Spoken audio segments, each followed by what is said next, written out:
Цемжхой компани энэ өвлийн сул зогсолтыг бүтээлж, үр ашигтай зохион байгуулж ажилласан нь үйлдвэрлэлийн үйл ажиллагаа эрт тогтворжих боломж бүрдсэн байна.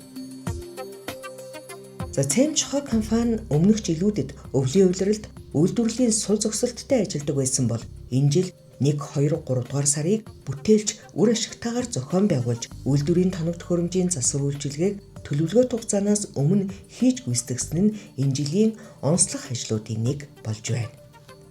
За дээрх ажлын үр дүнд 2026 оны үйлдвэрлэлийн үйл ажиллагааг төлөвлөсөн хугацаанаас 3-7 хоногийн өмнө эхлүүлж, үйлдвэрийн ажилчид сул зогсолтгүй ажилласан нь ажил орлогын тогтвортой байдлыг хадгалахад эерэг нөлөө үзүүлжээ.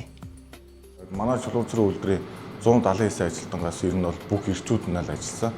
3 сараас бол хүүхнүүд цэвэрлэгээний ажлаар ерөнхийдөө орж ирсэн. Яг засвар дээр ямар ажил хийсэн та? Миний хувьд болохоор одоо энэ өвлийн сул зогсолтоор болохоор яг үндсэн үйлдвэр дээр ажилласан. Термийн цех дээр бүрэн автоматжуулалтын ажилд хийгдсэн.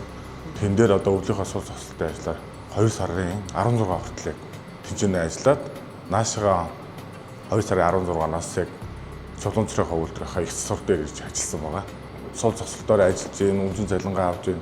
Тэгээд үйлдвэр дээр ч гэсэн яг бүгдэн засвараа хийж байгаа бол ерөнхийдөө бол бүтээлтэй байгаа гэж үзэж байгаа. 4-7 хоног тасралтгүй ажиллаж байна.